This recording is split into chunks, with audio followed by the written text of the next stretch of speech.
Hello friend, welcome to the channel pharmacy dictionary. आज के इस मेडिसिन रिव्यू में हम एक ऐसे टैबलेट के बारे में बात करेंगे जो हमारे आधारभूत संरचना को बहुत स्ट्रांग बनाने का काम करती है। एक एग्जांपल पहले लेते हैं, फिर ड्रग के नाम और उसके काम के बारे में बात करेंगे। सपोज करिए कि आप एक घर बना रहे हैं, नया बढ़िया सुंदर, मेहनत करके पैसा बचा बचा के जिस पैसे को रखा था उसका यूज करके आप एक घर बना रहे हो। घर बनाते समय कुछ पैसे बचाने के लिए या किसी कमी की वजह से या किसी ठेकेदार के इग्नोरेंस की वजह से आपने बहुत पतला सरिया यूज किया, बहुत गंदी क्वालिटी का सरिया यूज किया, बहुत लो क्वालिटी का सीमेंट यूज किया, लेकिन घर तो बड़ा बन गया, प्लास्टर लगा करके बढ़िया फॉल सीलिंग करा के चकाचक आपने घर बना लिया। बट थोड़ा सा भी कभी भी कोलैप्सिंग सिचुएशन आएगा, अर्थक्वेक आएगा तो पूरा कोलैप्स हो जाएगा। तो फिर आपके पूरे बिल्डिंग को बनाने के पीछे का सेंस क्या निकल करके आएगा? कुछ भी नहीं, जीरो निकल करके आएगा आउटकम। मतलब जिस तरीके से किसी भी एक बिल्डिंग की सबसे मजबूत इकाई होती है उसके ब्रिक्स, उसके सरिया और उसके सीमेंट्स, बेसिक चीजें उसकी नहीं, ऑब्वियसली तो वो चीजें अच्छी हो तो सब कुछ अच्छा होने लगता है, आगे कोई प्रॉब्लम फेस करनी नहीं पड़ेगी। वैसे ही शरीर का जो ढांचा है उस पूरे ढांचे को एक सरिया की तरह बना कर रखने का काम करता है कौन? हमारे बोन्स, हमारे हड्डियां, जो कि अलग अलग तरीके के पाई जाती हैं, हर एक अलग स्ट्रक्चर, अलग फंक्शन, अलग जॉइंट्स के अलग अलग रोल होते हैं, फार्माकोलॉजिकल फिजियोलॉजिकल रोल होते हैं बेसिकली। तो उनको पूरा मजबूती देना बहुत ही आवश्यक है। लेकिन आज के सिचुएशन में हमारी डाइट ऐसी नहीं रह गई कि सफिशिएंट मात्रा में आपको कैल्शियम मिले। कैल्शियम अगर कहीं से अरेंज भी हो जाता है लेकिन विटामिन डी की कमी होती है तो फिर विटामिन डी कमी की वजह से वो जो कैल्शियम आपने लिया हुआ है वो प्रॉपर एब्जॉर्ब नहीं हो पाता। तो यहां पर जरूरत हमको एक की नहीं बल्कि दोनों की है। सफिशिएंट मात्रा में विटामिन डी3 जो कि हमको सूर्य के प्रकाश से फ्री ऑफ कॉस्ट मिल जाता है वो हमको चाहिए, और कैल्शियम चाहिए। साथ में कुछ डिफरेंट टाइप्स ऑफ विटामिन के कॉम्प्लेक्स चाहिए, जैसे विटामिन बी का कॉम्प्लेक्स, ताकि ओवरऑल ग्रोथ हमारे बोन का, नर्व का अच्छे से हो सके। तो आज हम जिस प्रोडक्ट के बारे में बात करने वाले हैं उसका ब्रांड नेम है मेथिकल टैबलेट्स, और इसमें साफ साफ लिखा हुआ है कि ये जो मेडिकल टैबलेट्स है उसमें कुछ इंपॉर्टेंट कॉन्स्टिट्यूएंट रखे गए हैं, जैसे calcium citrate, vitamin D three, methylcobalamin जिसको हम लोग विटामिन बी12 के नाम से जानते हैं, पायरोडॉक्सिन जिसको हम विटामिन बी6 के नाम से जानते हैं, और फोलिक एसिड इसमें रखा हुआ है।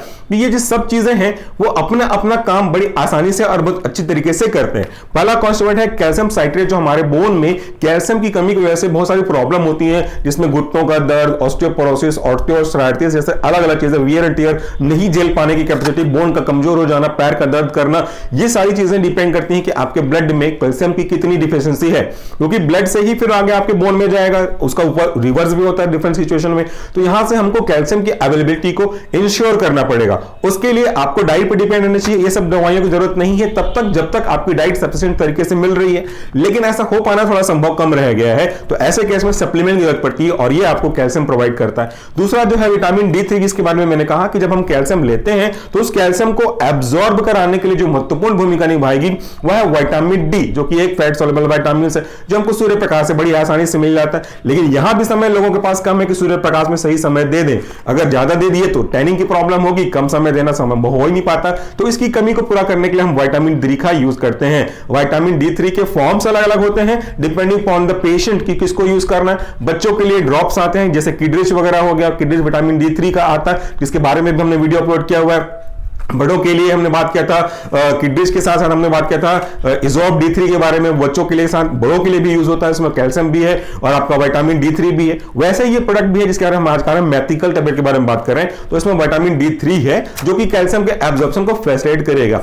अब यहाँ पे एक बारीकी समझिएगा, एब्जॉर्प्शन का कितना महत्वपूर्ण भूमिका होगा। सपोज करिए कि आपको बहुत भूख लग रही है और आपके सामने में थाली रखा हुआ है, लेकिन आप अपनी जगह से हिल नहीं सकते और थाली अपने आप आ नहीं सकती। तो इस सिचुएशन में क्या फायदा होगा आपका? मतलब आपकी बॉडी में कैल्शियम तो जा रही है, लेकिन कैल्शियम हमारे शरीर में उस ब्लड में नहीं पहुंच पा रही है जिसका काम पूरी बॉडी तक उस ब्लड को सप्लाई करना है। तो ऐसे सिचुएशन में क्या जरूरत पड़ेगी? आपको एक थर्ड पर्सन की जरूरत पड़ेगी जिसकी मदद आपको लेंगे। वो व्यक्ति आएगा, थाली लेकर के आप तक पहुंचाएगा। तो उस तीसरे व्यक्ति ने आपकी मदद करी, बिना उसके कोई चीज संभव नहीं था। थाली रखा हुआ है, खाना रखा हुआ है, भूखे आदमी भी रखे हुए, कोई सेंस नहीं बन करके आता। वैसे ही यहां पर जो कैल्शियम हमारी बॉडी में आया है किसी भी तरीके से, उसको एब्जॉर्ब कराने की जो भूमिका है वो थर्ड पर्सन यानी कि विटामिन डी3 की है, जो ये पूरा करने का काम करता है।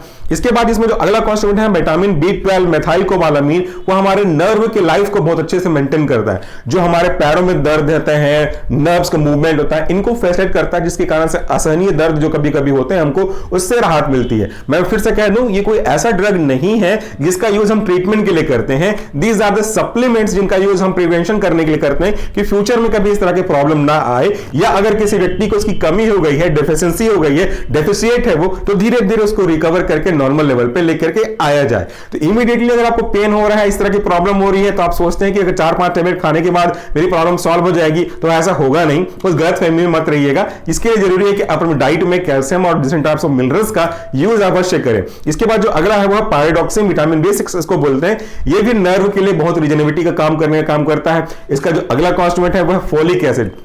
फोलिक एसिड हमारे ब्लड के फॉर्मेशन के आवश्यक है। ब्लड के लिए जो कॉन्स्टिट्यूएंट्स होते हैं उनमें एक है फोलिक एसिड, जो कि ब्लड की लाइफ को, ब्लड की सर्कुलेशन को, ब्लड के फॉर्मेशन को, प्रोसेस ऑफ इरिथ्रोपोइसिस को फैसिलिटेट करता है, जिसके कारण से नए ब्लड सेल बनते हैं। नए ब्लड सेल रिजेनरेटिंग तरीके से बनेंगे तो हमारे पास ऑक्सीजन कैरिंग कैपेसिटी ज्यादा होगी। ऑक्सीजन कैरिंग कैपेसिटी ज्यादा होगी तो हम ऑक्सीजन को अच्छे से ट्रांसपोर्ट कर पाएंगे सेल्स तक। सेल्स जब अच्छे से ऑक्सीजन को यूज करेंगे तो उनका जो प्रोसेस ऑफ मेटाबॉलिज्म और फर्दर लाइफ प्रोसेसिंग है वो बड़ा फास्ट होगा, बड़ा अच्छा होगा। तो हमको एक अलग सी एनर्जी की एहसास होगी just because of the supplement of the folic acid and other constituents available in this tablet और अदर टाइप ऑफ प्रोडक्ट्स। तो ये हमारी बॉडी के लिए बहुत बहुत यूजफुल होते हैं। तो आज का जो टैबलेट था हमारा मेथिकल टैबलेट, ये उन व्यक्तियों को प्रिस्क्राइब किया जाता है जिनकी बोन में डेंसिटी दिक्कत होने लगी है, बोन कमजोर होने लगे हैं, साथ साथ नर्व में भी पेन एसोसिएटेड है, और कुछ हद तक फोलिक एसिड देख करके हम ब्लड के फॉर्मेशन को उस toward the site of the bone भी फैसिलिटेट करना चाहते हैं। तो ये रहा छोटा सा वीडियो।